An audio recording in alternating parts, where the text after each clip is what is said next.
Saturday night in February, freshman Allie Corto was attending yet another college party. Beautiful, an honor student, completely talented, she decided to drink a little too much. Not the typical thought of too many beers or an obnoxious girl running around a party trying to get attention. No, Allie has been consuming way too much hard liquor. The next morning, she was found unconscious and dead. Her parents had received a call that their daughter that they had dropped off just a few months ago was dead because of the overuse of alcohol. Now, you might be sitting there thinking that Allie was just another irresponsible college student, but I disagree. I think Allie was just another victim to binge drinking. First, I will explain how drinking has changed as a whole.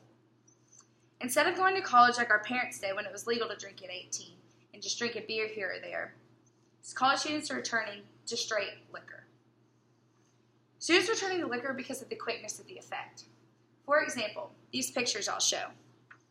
Beer, being 4 to 6% alcohol, does not get the job done as well as liquor, which is 40 to 60% alcohol. I say students because I'm talking about the age from 18 to 21. That's when typically kids are either living on their own or in college. Lawmakers expect kids to go to college where half can drink, half cannot. Half can attend a bar legally, and half cannot. This causes so many issues in such a localized place. This is one of the main reasons I think drinking age should be 18, not 21.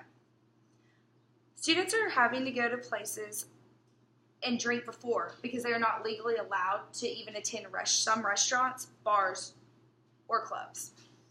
In a report by Alexis Aguera of Texas State University, she makes a good point by saying it would be a much more controlled environment if everyone could drink at the same age. I think this all ties in to the biggest issue, binge drinking. Binge drinking is defined as drinking heavily within the intent of becoming intoxicated quickly. In recent studies, Indiana Education reports that there is a significant amount of difference in binge drinking from 18 to 20 to being legal. The new way students have developed drinking since the law was passed in the 80s has become quite scary. If the drinking age was 18, I believe the stats would change dramatically.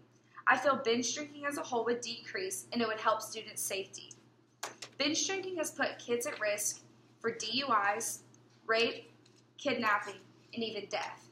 You're having a college student not in control of their body and has consumed a ridiculous amount of alcohol. According to Boston University, they compare underage drinking to the Prohibition. Students are having to go into a quote-unquote tunnel and drink and hide back when our parents in the 80s, they could drink out in the open and it was quite legal. Students who are underage are having to what, according to New York Times, Gabrielle Glacier calls a game. She describes the drinking game as where students are drinking as much as they can as soon as possible because they never know when the feds will show up. And another point, she states that when you are a teenager, you're not just thrown into a car and say, go drive. Your parents teach you and you have a year to learn.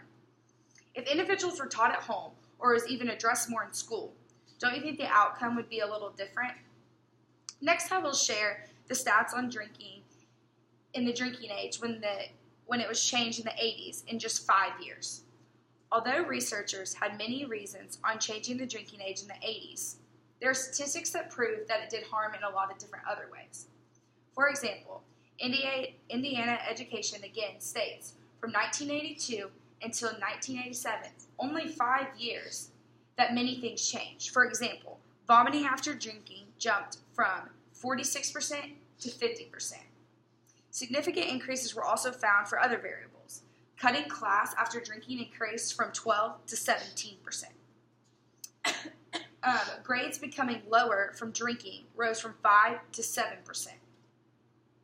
Frights after drinking went from 26 to 28%, and these are just the start of the stats.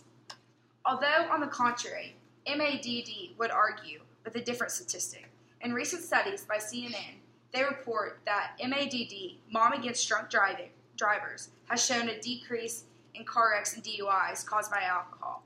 But many believe that this is because of education and consequences by the law, not because of the change from 18 to 21.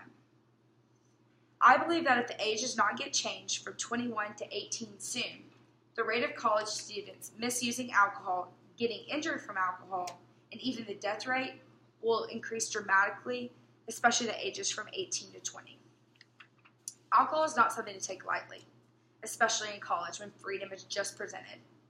I believe parents, people, and educators need to become more educated on what's happening in college campuses, and this is coming from someone who's witnessing all the misuse firsthand.